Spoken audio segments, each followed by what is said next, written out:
नमस्कार दोस्तों, जैसा कि पिछले वीडियो में आपको डायबिटीज़ के कारण के बारे में, डायबिटीज़ क्या होती है, इसका निवारण क्या है, इसके बारे में बहुत ही डिटेल में आपको बताया था।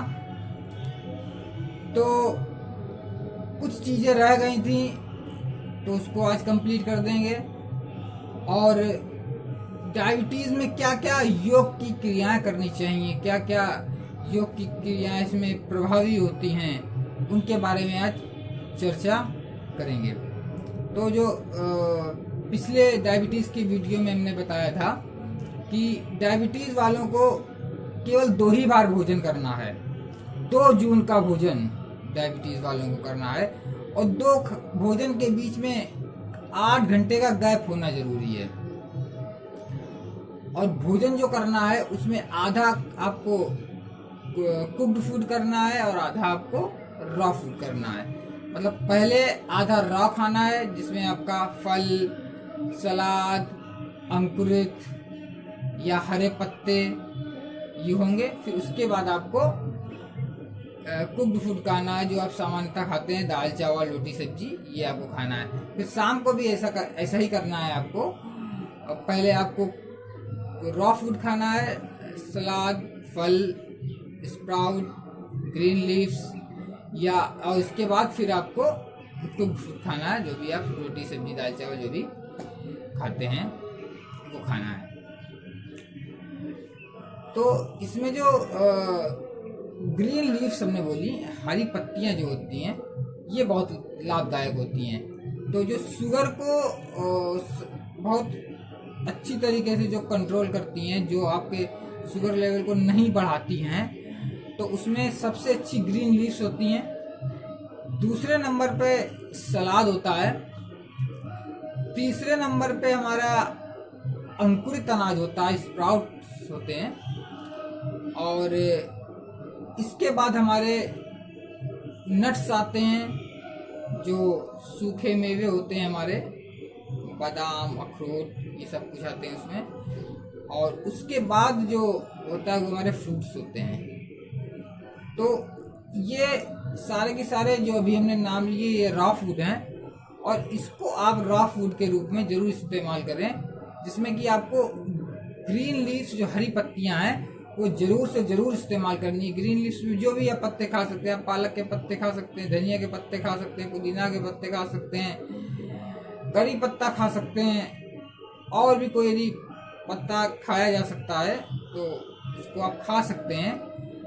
और इतना खाना है, यदि आपका वजन 50 किलो है तो लगभग आपको 50 ग्राम के आसपास पत्ता खाना है। यदि आपका 60 किलो है तो लगभग 60 ग्राम के आसपास आपको पूरे दिन में पत्ते जरूर खाने हैं। आप आधे सुबह खा लें, 25 ग्राम सुबह खा लें, 25 ग्राम शाम को खा लें, जो आपका कुक्ड फूड है उसके पहले।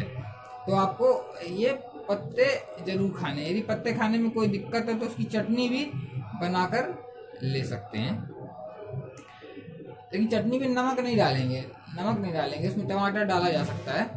तो ये आपकी डाइट है। तो अब हम और जो इसके जो शुगर के बोले, जो हमारी डायबिटीज़ की बीमारी है, इसमें जो बहुत ही हानिकारक चीज़ें होती हैं वो हमारी दूध होता है सबसे ज़्यादा हानिकारक। तो दूध आपको बिल्कुल छोड़ना होगा। गेहूँ हमारा हानिकारक है, तो आपको रोटियां जो है गेहूं की नहीं खानी होंगी, मोटे अनाज की आप रोटी खा सकते हैं, किसी भी मोटे अनाज की खा सकते हैं। तो दूध और गेहूं इसका आपका परहेज रहेगा और ये आपको छोड़ना पड़ेगा। दूध का मतलब एनिमल प्रोडक्ट से है, कोई भी एनिमल प्रोडक्ट आपको नहीं खाना, चाहे वो दूध हो, चाहे घी हो, मक्खन हो, पनीर हो, जो भी एनिमल से आता हो, या कोई चिकन हो, मटन हो, अंडा हो, ये भी आपको नहीं लेना है। तो 2 ही चीज़ का परहेज है, एक एनिमल प्रोडक्ट का और दूसरा गेहूं का। और इसके साथ आपको कम से कम आधे घंटे रोज धूप में जरूर बैठना है और आधे घंटे रोज मिट्टी या घास पे जरूर चलना है। तो इतना आपको करना है। और इसके अलावा जो योग की क्रियाएं हैं हमारी, तो योग की क्रियाएं इसमें सबसे ज़्यादा जो लाभदायक है उसके बारे में हम बात करते हैं। तो शुरुआत हम करेंगे नाड़ी शोधन से। नाड़ी शोधन की जो क्रिया है, उसको जो करने का तरीका है उसके बारे में बताते हैं। सबसे पहले हम प्राणायाम के बारे में बताएंगे, उसके बाद आसन के बारे में बताते हैं। तो प्राणायाम में हम शुरुआत करते हैं नाड़ी शोधन प्राणायाम से, जिसको अनुलोम विलोम प्राणायाम भी बोलते हैं।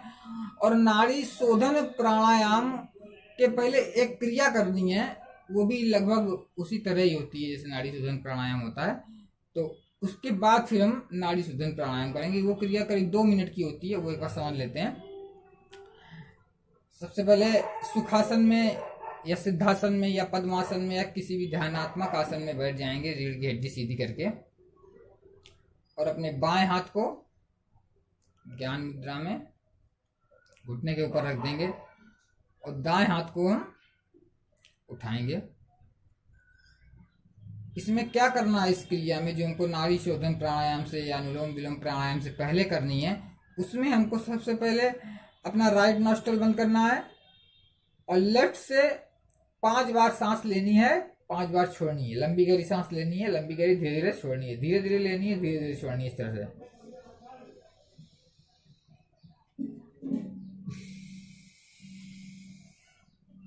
ऐसे 5 बार लेफ्ट से लेंगे और लेफ्ट से ही छोड़ेंगे, फिर लेफ्ट से लेंगे, लेफ्ट से छोड़ेंगे, ऐसा 5 बार करना है।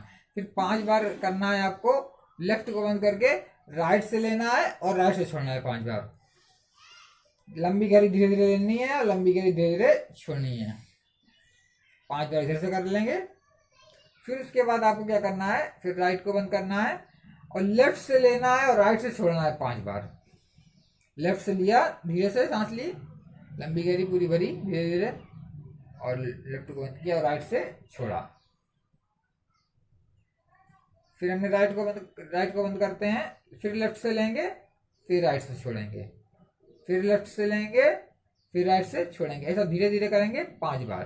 फिर अगला करेंगे, अब लेफ्ट को बंद करेंगे और राइट से लेंगे और लेफ्ट से छोड़ेंगे,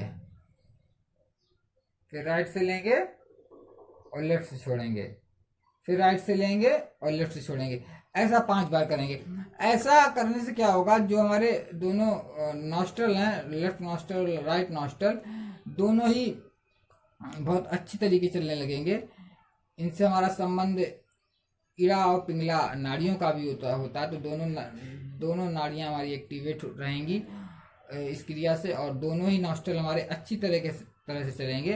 तो हम आगे की जो प्राणायाम है उसमें दोनों नॉस्ट्रल से अच्छी तरीके से ब्रीथ कर पाएंगे और तभी हमको प्राणायाम का पूरा लाभ मिलेगा। इसलिए ये क्रिया आपको पहले करनी है। फिर इसके बाद आपको अनुलोम विलोम प्राणायाम या नाड़ी शोधन प्राणायाम करना है। तो नाड़ी शोधन प्राणायाम बहुत ही आसान प्राणायाम है। इसमें हम राइट नॉस्ट्रल को बंद करते हैं, पहले अंगूठे से किया, धीरे से सांस लिया हमने लेफ्ट से, बिल्कुल धीरे धीरे, फिर लेफ्ट को बंद किया और राइट से धीरे धीरे सांस छोड़ दिया, बिल्कुल धीरे धीरे मन गति। जितना धीरे लेंगे, जितना धीरे छोड़ेंगे, उतना ज्यादा लाभ। फिर धीरे धीरे राइट से लिया,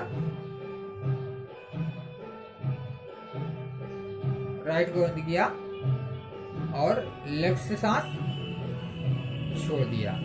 ये एक साइकिल पूरा हो गया है। इसी प्रकार आपको लगातार रिपीट करना है और कम से कम 15 मिनट आपको ये प्राणायाम करना है। इसके पहले जो क्रिया बताई थी वो आपको 5 बार करनी है। 5 बार लेफ्ट से, 5 बार राइट से लेना है, छोड़ना, फिर 5 बार लेफ्ट से राइट लेना है, फिर 5 बार राइट से लेफ्ट, ये आपको करनी है। इसके बाद आपको ये नाड़ी शोधन प्राणायाम आपको करना है। नाड़ी शोधन प्राणायाम से भी हमारा पूरा शरीर बैलेंस होता है, हमारा सिंपैथेटिक और पैरासिम्पैथेटिक नर्वस सिस्टम बैलेंस होता है।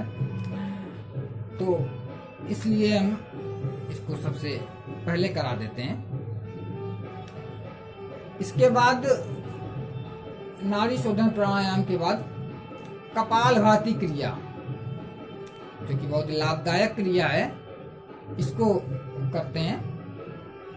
किसी भी ध्यानात्मक आसन में बैठ जाएंगे, सुखासन, वज्रासन या पद्मासन में, या नॉर्मल सी पलथी बांध के, जैसे पलथी मार के बैठते हैं। साधारण सी मुद्रा जो हमारी ज्ञान मुद्रा है, अंगूठे, तर्जनी उंगली को अंगूठे के टॉप से मिलाकर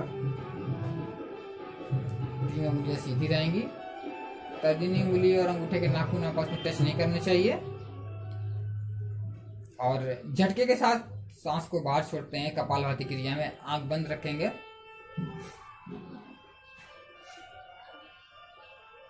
झटके के साथ जब हम सांस को बाहर छोड़ते हैं नाक से, तो हमारा पेट जो है वो अंदर जाता है, तो इसको कपालभाति क्रिया बोलते हैं। तो जब हम झटके के साथ सांस को बाहर छोड़ते हैं, मान लीजिए हमने छोड़ा, तो जब अगला स्ट्रोक जो है तभी लगाएंगे जब हमारा पेट जो है वो पूरी तरह से बाहर आ जाएगा। कुछ लोग क्या करते हैं, थोड़ा ही सा एक पहला झटका लगाया और तुरंत दूसरा झटका लगा दिया, तुरंत ही दूसरा झटका लगा दिया, पूरी तरह से पेट बाहर भी नहीं आ पाया और दूसरा झटका लगा दिया।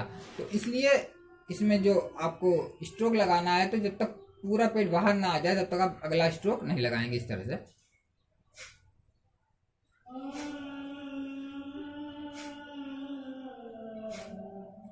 और इस कपालभाति क्रिया को करते समय मन में ऐसा विचार करेंगे कि जो भी परेशानी, जो भी आदि व्याधि, जो भी रोग, जो भी दर्द हमारे शरीर में है, उसको हम बाहर फेंक रहे हैं, वो प्रश्वास के माध्यम से बाहर निकल रहा है, मेरा शरीर बिल्कुल स्वस्थ हो रहा है। ऐसी कामना के साथ करते हैं तो आश्चर्यजनक लाभ होता है कपालभाति क्रिया का। कपालभाति क्रिया आपको करीब 5 मिनट से ज़्यादा नहीं करनी है, लगभग 300 बार 5 मिनट में होता है, तो इसको आपको करनी है। तो यदि हाई बीपी के पेशेंट है तो ये क्रिया बहुत ही धीमे धीमे करनी है। 2 सेकंड में 1 स्ट्रोक और 5 मिनट में करीब 150 बार स्ट्रोक लेना है। और भी कुछ इसकी सावधानियां, पेट में कोई ऑपरेशन हुआ है या आपका कोई दर्द है पेट में, तो उस पेट के दर्द की स्थिति में या कोई ऑपरेशन हुआ है आपका, तो उस स्थिति में आप कपालभाति क्रिया को अवॉइड करेंगे, कपालभाति क्रिया नहीं करेंगे। इसके बाद वाह्य प्राणायाम आता है। वाह्य प्राणायाम, तो वाह्य प्राणायाम जो होता है उसमें हम क्या करते हैं, 3 बंद लगते हैं इसमें हमारे, मूल बंद, उद्यान बंद और जालंधर बंद। तो मूल बंद जो होता है उसमें हम अपने एनस को सिकोड़कर, मल द्वार को सिकोड़कर, नीचे वाला जो जेनिटल पोर्शन होता है उसको पूरा ऊपर की ओर उठाते हैं। और उद्यान बंद में हम पेट को पीठी से मिलाने का प्रयास करते हैं, पेट को पीठी की ओर ले जाने का प्रयास करते हैं। और जालंधर बंद में हम अपनी ठुड्डी को कंठ टूप से लगाने की कोशिश करते हैं। तो ये क्रिया एक बार देख लेते हैं। इसमें भी सीधे होकर बिल्कुल बैठ जाएंगे ज्ञान मुद्रा में और लंबी सी सांस लेंगे, फिर झटके के साथ सांस को बाहर छोड़ देंगे, फिर मूल बंद लगाएंगे, उद्यान बंद लगाएंगे, पेट को पीछे से मूल बंद लगाएंगे पहले, फिर उद्यान बंद और फिर जालंधर बंद। यथा सामर्थ्य, यथाशक्ति थोड़ी देर रुकेंगे, कम से कम 10 सेकंड जरूर रुकें, फिर तीनों बंदों को खोलकर वापस आ जाएंगे। तो पहले सांस लेनी है और फिर सांस छोड़नी है झटके के साथ, फिर तीनों बंदों को लगाना है, मूल बंद, उद्यान बंद और जालंधर बंद। तो ये हमारा वाह्य प्राणायाम हुआ।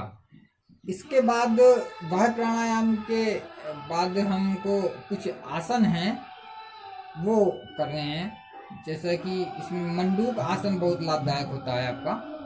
तो मंडूक आसन को हम कैसे करेंगे इसके बारे में आपको बताते हैं। मंडूक आसन हम कैसे करेंगे। मंडूक आसन के लिए बहुत ही आसान तरीका है, कोई कठिन काम नहीं है करना।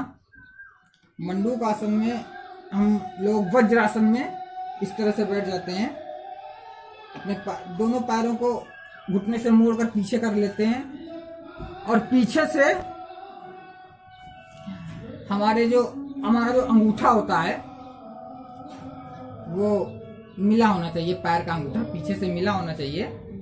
पीछे से हमारा पैर का अंगूठा मिला होगा और हम एड़ियाँ थोड़ी इस पोजीशन में होंगी और इस एड़ियों के ऊपर बैठ जाएंगे। पीछे से अंगूठा मिला होगा ऐसे करके और एड़ियाँ इस पोजीशन में होंगी और एड़ियों के ऊपर हम इस प्रकार बैठेंगे। इसको वज्रासन बोलते हैं।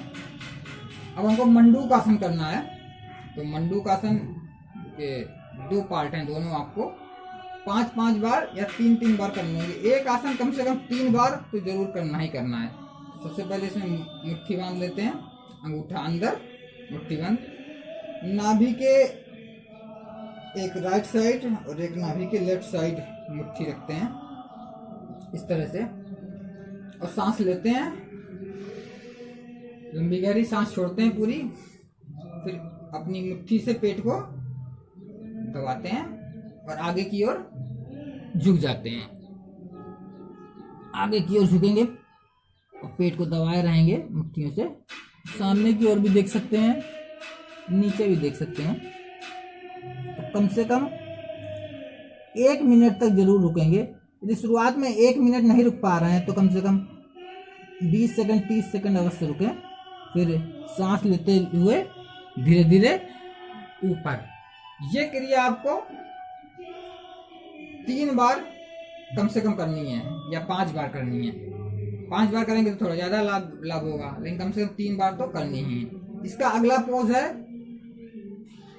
अगला इसका जो पार्ट है ये भी मंडूकासन है। मंडूकासन पार्ट 2। इसमें अपनी बाईं हथेली को नाभि के ऊपर रखते हैं और उसके ऊपर दाईं हथेली रखते हैं और इसके बाद क्रिया उसी तरह से करनी है जैसे पहले वाले आसन में की थी हमने। सांस लेते हैं और सांस छोड़ते हैं, पेट को दबाते हैं भीतर की तरफ और आगे की ओर झुक जाते हैं। उसी प्रकार करीब 1 मिनट तक ऐसे रुकेंगे और फिर सांस लेते हुए वापस आ जाएंगे। तो ये हमारा मंडूक आसन हुआ। इस तरह से मंडूक आसन आपको करना है। इसके बाद योग मुद्रासन, वो भी कुछ इसी तरह का ही होता है, बस उसमें आपको पलथी मार के बैठना है। पलथी मार के बैठना होता है इस तरह से। एक मिनट दरवाजा बंद करते हैं। पलथी मार के बैठेंगे। आवाज बहुत आ रही है इधर, तो उसमें पलथी मार के ऐसे बैठ जाएंगे नॉर्मल, या हम पद्मासन में सिद्धासन में भी बैठ सकते हैं, नॉर्मल पलथी मार सकते हैं। और बायां हाथ अपनी नाभि के ऊपर रखेंगे, इसका ऊपर दायां हाथ रखेंगे और सांस लेंगे, सांस छोड़ेंगे। सांस छोड़ने के बाद पेट को भीतर की ओर दबाएंगे हथेलियों से और आगे की ओर झुक जाएंगे। वही लगभग 1 मिनट रुकेंगे, फिर सांस लेते हुए ऊपर। तो ये भी क्रिया आपको करनी है, इसको योग मुद्रासन बोलते हैं। ये भी 3 बार 5 बार आपको करनी है। इसके बाद वक्रासन। वक्रासन देखिए कैसा करते हैं हम लोग। वक्रासन बहुत ही आसान है करना। तो वक्रासन के लिए हम आपको बताते हैं कि सबसे पहले अपने पैरों को सीधा कर लेते हैं और कोई भी एक पैर उठाएंगे। मान लीजिए पहले मैं अपना राइट वाला पैर उठाया, उसको घुटने से मोड़ा और उसको दूसरे वाले पैर के घुटने के बगल में रख दिया। अब क्या करेंगे कि जो हमारा जिस पैर का घुटना हमारा मुड़ा हुआ है, ऊपर उठा है, उसका अपोजिट वाला जो हाथ होगा, जैसे राइट वाला घुटना ऊपर उठा तो लेफ्ट वाला हैंड हम इस तरह से लाएंगे इसके पीछे से और पंजे को अपने हाथ को पैर के पंजे पर भी रख सकते हैं जो मुड़ा हुआ है, या उसके बगल में भी रख सकते हैं। और पूरा पीछे ट्विस्ट कर जाएंगे।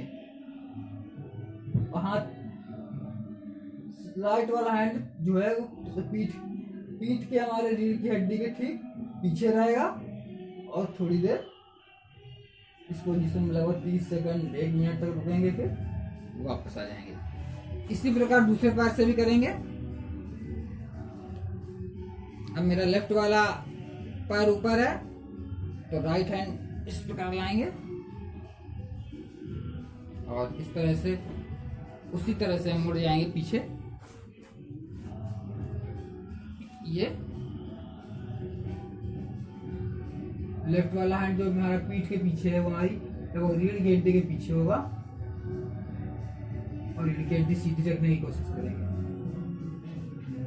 तो ये भी क्रिया दोनों तरफ से कम 3 बार अवश्य करेंगे। इसमें क्या होता है, हमारा जो पेनक्रियाज होता है वो पेनक्रियाज हमारा पूरा ट्विस्ट हो जाता है। जब हम पूरा ऐसे घूमते हैं लेफ्ट साइड या राइट साइड, तो उसमें हमारा पेनक्रियाज जो होता है पूरा ट्विस्ट हो जाता है और उसकी अच्छी तरीके से उसकी मसाज बोल सकते हैं, मसाज हो जाती है और वो एक्टिवेट होता है इस क्रिया से। तो ये क्रिया हम करते हैं और इसके बाद फिर अगला आसन जो है हमारा वो अर्ध मत्स्येंद्र आसन है।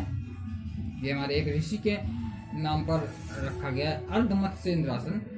तो अर्ध मत्स्येंद्र आसन भी कुछ इसी से मिलता जुलता आसन है। तो उसमें हम पहले दोनों पैरों को सीधा कर लेते हैं, फिर एक पैर हम को मोड़ के अपने हिप के पास रखते हैं और दूसरे पैर को पहले पैर के घुटने के पास रखेंगे। इस तरह से घुटना हमारा ये है और इसके इधर हमने पैर रखा। फिर अब हमारा राइट वाला जो पैर का घुटना उठा हुआ है तो अपना लेफ्ट वाला हैंड लाएंगे इसके पीछे से और इस तरह से लाएंगे और पीछे मुड़ जाएंगे। और जो हमारा राइट वाला हैंड है, राइट वाला, उसको हम पीठ के पीछे से लपेट कर पूरा पीछे की ओर देखते हैं। ये पोजीशन होती है। पीछे वाला हाथ जमीन पे नहीं रखते हैं और इसको पीठ के पीछे से लपेट कर राइट हैंड को थोड़ी देर पीछे देखते हैं, कम से कम 20 सेकंड, और फिर वापस आ जाते हैं। ऐसा ही दूसरी तरफ से भी करते हैं, लगभग दोनों तरफ से 2-2, 3-3 बार करना है इस तरह से। ये यदि किसी से ये आसन नहीं हो पाता है तो जबरदस्ती नहीं करनी है। यदि आपसे हो जाए आसानी से तो करिए, क्योंकि इसका जो लाभ है वो पिछले वाले वक्रासन से भी मिलता है। इसलिए दोनों में हम यदि किसी एक भी आसन को कर लेते हैं तो हमको लाभ मिलता है। फिर अगला आसन है हमारा गौमुख आसन। गौमुख आसन में हम एक पैर को, किसी भी एक पैर को मोड़ते हैं और उसके ऊपर बैठ जाते हैं ऐसे करके।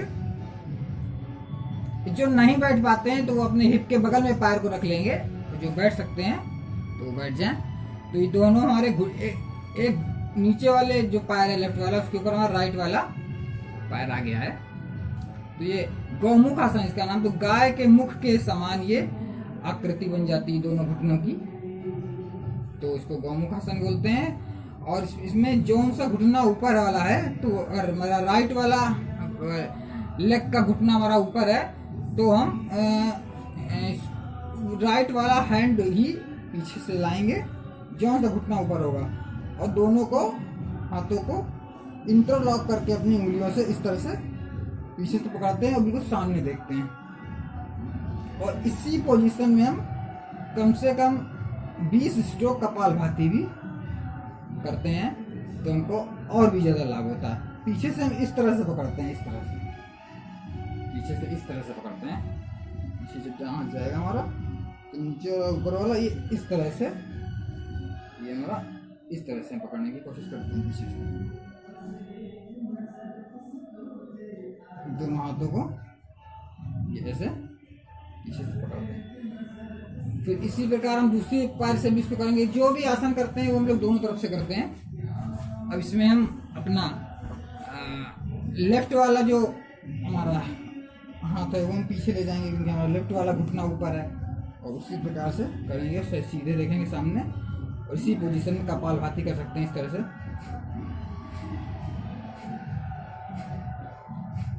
20 स्ट्रोक कम से कम, ज़्यादा भी कर सकते हैं, 20 से 50 तक भी कर सकते हैं, 20 बार तो कम से कम करें ही।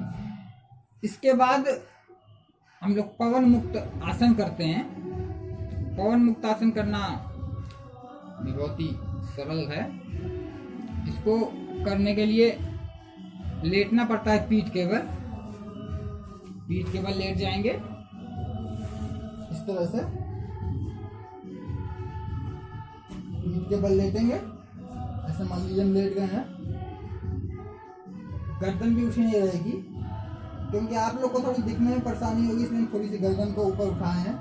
और हम सबसे पहले पैरों को अपने 30 डिग्री पे लाते हैं, 30 डिग्री पर सांस लेते हुए लाते हैं, और फिर घुटनों से पैरों को मोड़ लेते हैं और हाथों को इंटरलॉक करते हैं, और अपनी घुटनों को अपने चेस्ट के पास लाने की कोशिश करते हैं, और अपनी ठुड्डी को अपने घुटनों से भी लगाने की कोशिश करते हैं, और अपनी थाई से, अपनी जांघों से अपने पेट को दबाते हैं। इस पोजीशन में थोड़ी देर रुकते हैं। इस पोजीशन में भी कपालभाति 20 स्ट्रोक कर सकते हैं आप। 1 मिनट कम से कम रुकना है, फिर वापस आ जाएंगे। इसके बाद हमारा जो अगला आसन है वो हमारा है उत्तान पाद आसन। उत्तान पाद आसन जो हमारा है उसमें हम केवल अपने पैरों को 30 डिग्री तक उठाते हैं इस तरह से। केवल 30 डिग्री तक अपने पैरों को उठाएंगे इस तरह से। 30 डिग्री तक उठाएंगे और लगभग 30 सेकंड 20 सेकंड जितनी भी आपकी सामर्थ्य उतना रुकेंगे। फिर सांस छोड़ते हुए नीचे, सांस लेते हुए ऊपर जाएंगे और रुकेंगे कम से कम 20 सेकंड तक, फिर सांस छोड़ते हुए नीचे। ऐसे कम से कम 3 बार 5 बार करेंगे। इसके बाद हम जब भी उठते हैं, लेट की जब भी हम उठते हैं तो हमेशा बाएं करोट लेके उठते हैं इस तरह से। इस तरह से बाएं करोट लेते हैं और इस तरह से उठते हैं। कभी भी सीधे नहीं उठते हैं। सीधे उठने से हमारी रीढ़ की हड्डी पर और हमारे हार्ट पर गलत प्रभाव पड़ता है। कभी कोई समस्या भी हो सकती है अचानक सीधे उठने पर। इसके बाद हम 2 आसन और हैं, नौका आसन और पादा अंगुष्ठ नासा स्पर्श आसन। पादा अंगुष्ठ नासा स्पर्श आसन भी बहुत सरल है। उसमें भी थोड़ा सा लेटना पड़ेगा आपको। इसमें भी आपको दोनों पैरों को उठा के, एक पैर से भी कर सकते हैं, दोनों पैर से भी कर सकते हैं। तो दोनों पैरों को 30 डिग्री पर लाएंगे, फिर उसके बाद मोड़ेंगे इस तरह से। अपने नाक पर दोनों पैर के अंगूठे छुआएंगे, थोड़ी देर रुकेंगे 20 सेकंड 30 सेकंड, फिर वापस। ऐसा आपको 3 बार 5 बार ये करना है। और इसके बाद एक आसन और है, नौका आसन। नौका आसन में भी आपको अपने पैरों को 30 डिग्री तक उठाना होता है। अब आपको अपने पैरों से भी उठना होता है और आपको अपना सिर भी उठाना होता है इस तरह से। ये पोजीशन होती है आपकी। पैर भी 30 डिग्री तक उठते हैं और आप सिर की तरफ से भी ऊपर उठते हैं। नाव के आकार का आपका पोज बनता है। थोड़ी देर रुकते हैं, कम से कम 30 सेकंड 1 मिनट, और फिर वापस आ जाते हैं। तो इस प्रकार आपके योग की क्रियाएं समाप्त हो गई। इतनी ही योग की क्रियाएं करनी है। ये सारी की सारी क्रियाएं हमारी डायबिटीज में बहुत लाभदायक हैं। सारी की सारी क्रियाएं हमारी पेनक्रियास को भी एक्टिवेट करती हैं। तो ये क्रियाएं हम करेंगे। और जो भी आपको डाइट और लाइफ स्टाइल के बारे में जो भी बताया गया है उसको फॉलो करेंगे और 3 से 7 दिन में आपकी डायबिटीज क्योर हो जाएगी। और जो दवा पर हैं वो दवा जो छोड़ेंगे, तो जब आप ये डाइट और लाइफ स्टाइल और सब कुछ योग की क्रियाएं सब फॉलो करेंगे तो उसके बाद आपको जो दवाई छोड़नी है तो पहले आपको अपनी, यदि आप दवा सुबह 1 गोली शाम 1 गोली खाते हैं तो आपको आधी गोली सुबह आधी गोली शाम पहले आधी करनी होगी, फिर आपको उसकी चौथाई करनी होगी अगले दिन। फिर अगले दिन आप यदि अपना ब्लड शुगर नापेंगे और यदि ठीक मिलता है तो उसके अगले दिन आप दवा छोड़ सकते हैं। क्योंकि यदि आप दवा नहीं छोड़ेंगे तो ये जो डाइट और लाइफ स्टाइल है इससे ही आपका ब्लड शुगर बहुत लो चला जाएगा, तो फिर आपको लो होने के कारण कोई दिक्कत हो सकती है। इसलिए दवा आपको छोड़ना ही पड़ेगा क्योंकि आपको कमजोरी महसूस होगी। ये आपका इंडिकेशन है, ये संकेत है कि आप दवा छोड़ें। बहुत बहुत धन्यवाद आपका। जय हिंद, जय भारत, वंदे मातरम।